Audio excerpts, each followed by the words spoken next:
आज मैं जो विषय लेकर आया हूँ वह है वैल्यूएशन ऑफ शेयर।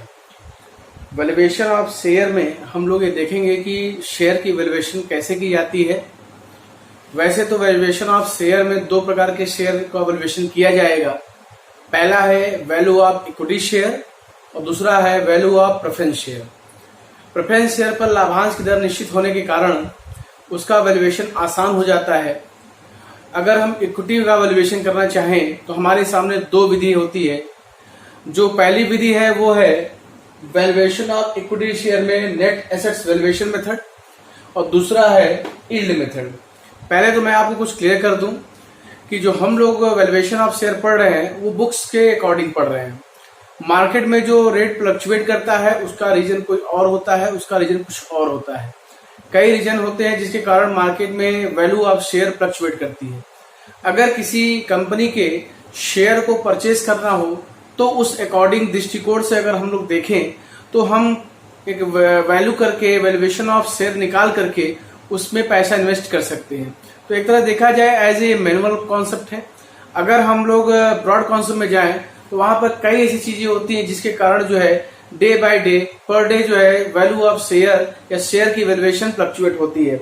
अब देखते हैं कभी कभी बाजार में किसी शेयर का दाम 100 रुपए होता है तो अगले दिन 120 रुपए हो जाता है, कभी कभी 200 हो जाता है और कभी गिरता है, मार्केट वैल्यू गिर जाती है तो 20 रुपए हो जाता है। तो ऐसी कंडीशंस को हम लोग फॉलो नहीं कर रहे हैं। हम लोग किसी कंपनी में पैसा इन्वेस्ट करने के लिए जो उसके शेयर की वैल्यूएशन करेंगे वो किस तरीके से करेंगे ये मैं आपको आज बताने जा रहा हूं। तो चलिए स्टार्ट करता हूं। पहला है valuation of equity share. Equity share में सबसे पहले नेट एसेट्स वैल्यूएशन मेथड हम लोग देखेंगे। नेट एसेट्स वैल्यूएशन मेथड में आप लोग ध्यान देंगे नेट एसेट्स है क्या, थोड़ा यहाँ जानने की जरूरत है। नेट एसेट्स में सबसे पहले आपको पता होना चाहिए कि जो हमारे पास बैलेंस शीट होता है, पुराना बैलेंस शीट जो कि अकॉर्डिंग टू 2013 नहीं था, उसमें हम लोग देखते हैं कि यहाँ पर हम लोग की equity capital plus reserve and surplus and preference capital and उसके बाद टोटल आउटसाइड लायबिलिटीज रखी जाती हैं। और अगर हम लोग जो है एसेट साइड में जाएं तो यहाँ पर हमारी non current assets and current assets ये रखी जाती हैं।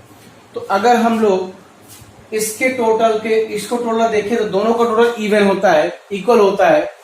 अगर हम इसके टोटल में से इन दोनों को बाहर कर दें तो आप ध्यान देंगे तो आपके पास केवल बचेगा equity capital plus reserve and share capital, reserve and surplus. तो अगर आप इसको नेट वर्थ भी कहेंगे तो काम चलेगा। नेट वर्थ इक्वल टू होता है equity capital plus reserve and surplus. और नेट एसेट्स का भी वही मतलब होता है कि आप जो है टोटल एसेट्स में से total outside liabilities and preference capital निकाल देंगे तो फिर वही घुमा फिरा के आप पहुंच जाएंगे। इन दोनों का मतलब एक ही है। तो चलिए आसान ये है कि अगर आप उल्टे साइड डिवीजन साइड चलते हैं, डिसेंडिंग ऑर्डर में चलते हैं तो आपको बैलेंस शीट के एसेट साइड में से लायबिलिटीज का टोटल लायबिलिटीज और प्रेफरेंस कैपिटल निकालना होगा। अगर आप नेट वर्थ चलेंगे तो सीधा चलेंगे, आप जो इक्विटी कैपिटल और रिजर्व एंड सरप्लस है दोनों तरीके से एक ही आंसर आएगा। Divide by number of equity share. तो आप जो है आप उस कंपनी की नेट वर्थ को निकालिए कि इक्विटी कैपिटल क्या है, उसका शेयर कैपिटल की वैल्यू क्या है और उस कंपनी का रिजर्व एंड सरप्लस क्या है। दोनों को आप ऐड कर लीजिए। दोनों को ऐड करने के बाद नंबर ऑफ इक्विटी शेयर, जितना कंपनी के पास इक्विटी शेयर है उनसे उनको डिवाइड कर दीजिए, जिससे आपको वैल्यू ऑफ इक्विटी पता चल जाएगी कि एक शेयर की वैल्यू कितनी होनी चाहिए। तो सबसे आसान तरीका है कि हम लोग नेटवर्क के माध्यम से ही चले।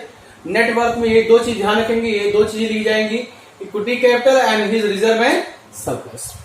दूसरी विधि है यील्ड मेथड। यील्ड मेथड में क्या होता है, हम लोग कंपनी की अर्निंग और कंपनी की डिविडेंड पॉलिसी को के माध्यम से वैल्यू ऑफ इक्विटी निकालते हैं।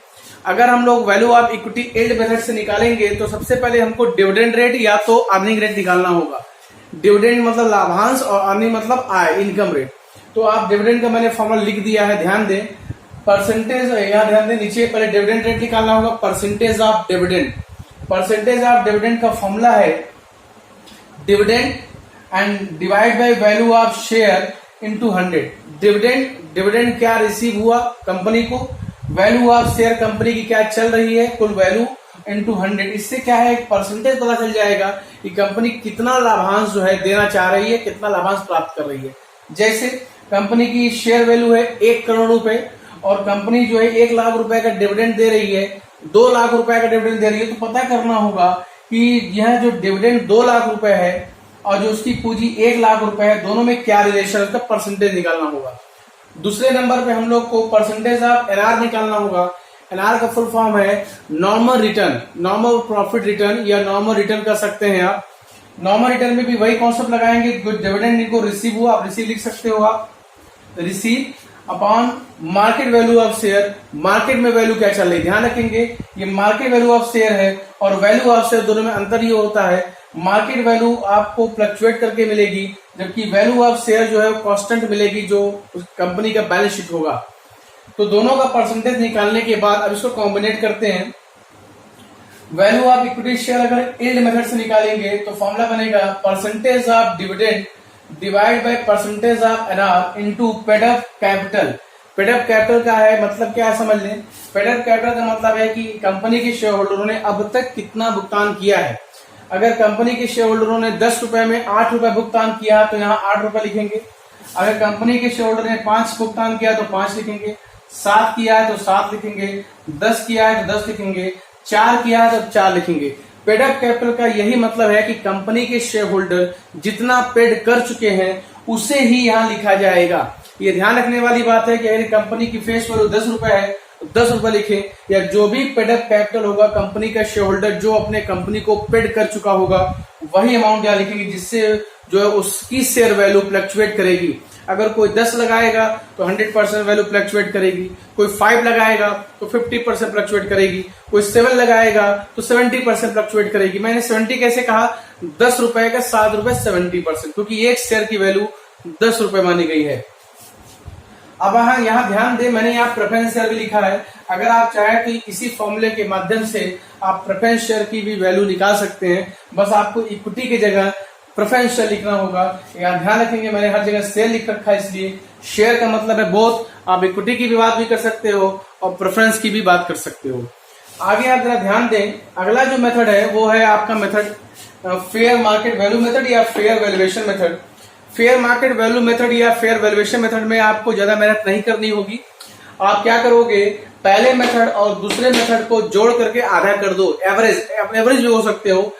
नेट एसेट्स वैल्यूएशन या नेट वर्थ मेथड और यील्ड मेथड दोनों को ऐड करिए और दोनों को ऐड करने के बाद हाफ कर दीजिए, आधा कर दीजिए। यह लिखा है 1, ये 1 नंबर, ये लिखा है 2, ये 2 नंबर, डिवाइड बाय 2।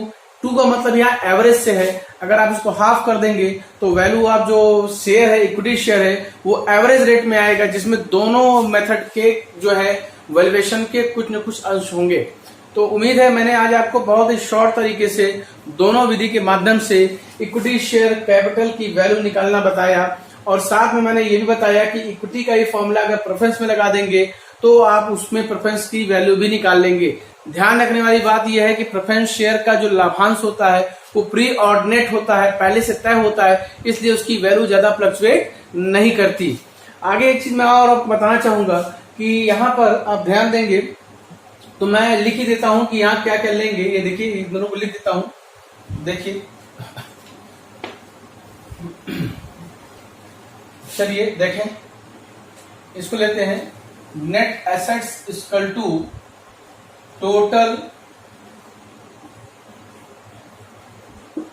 एसेट्स ले लें। ये देखिए इधर टोटल एसेट्स, दोनों को ले लें। इसमें से total outside liabilities and minus preference capital निकाल दें, या आप नेट वर्थ निकालें।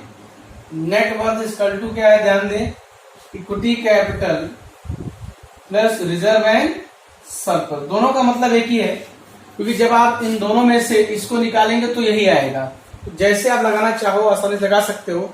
बुक्स में जो क्वेश्चन दिए होते हैं वो ज्यादातर अमूमन इसी के आधार पर होते हैं। इन तीनों आधार पे ही आपको क्वेश्चन मिलेंगे। उम्मीद है आपको वीडियो पसंद आया होगा। अगर आपको वीडियो पसंद आया हो तो आप वीडियो को लाइक करें, शेयर करें और सब्सक्राइब करें, और बेल आइकन को जरूर दबाएं, जिससे मेरे अपडेट वीडियो मिलते रहे। अभी मैं आपको कल कॉन्सेप्चुअल उसका कॉन्सेप्ट पढ़ा रहा हूँ, हर लेसन का कॉन्सेप्ट पढ़ा रहा हूँ। आगे मैं जब लॉन्ग वीडियो बनाऊंगा सॉरी, तो मैं आपको क्वेश्चन भी सॉल्व करके दिखाऊंगा। छोटा वीडियो बनाने का कारण ये है कि अमूमन ज्यादातर बच्चों का ये मानना है कि बच्चे ज्यादा वीडियो देखते नहीं है, स्किप करके दौड़ाना शुरू कर देते हैं। इसलिए पूरा प्रयास करें कि मैं 10 से 15 मिनट का ही वीडियो बना रहा हूं, और वीडियो को देखें, लाइक जरूर करें और ध्यान रखें कमेंट बॉक्स में अपने कमेंट जरूर लिखें। आज के लिए इतना ही, थैंक यू।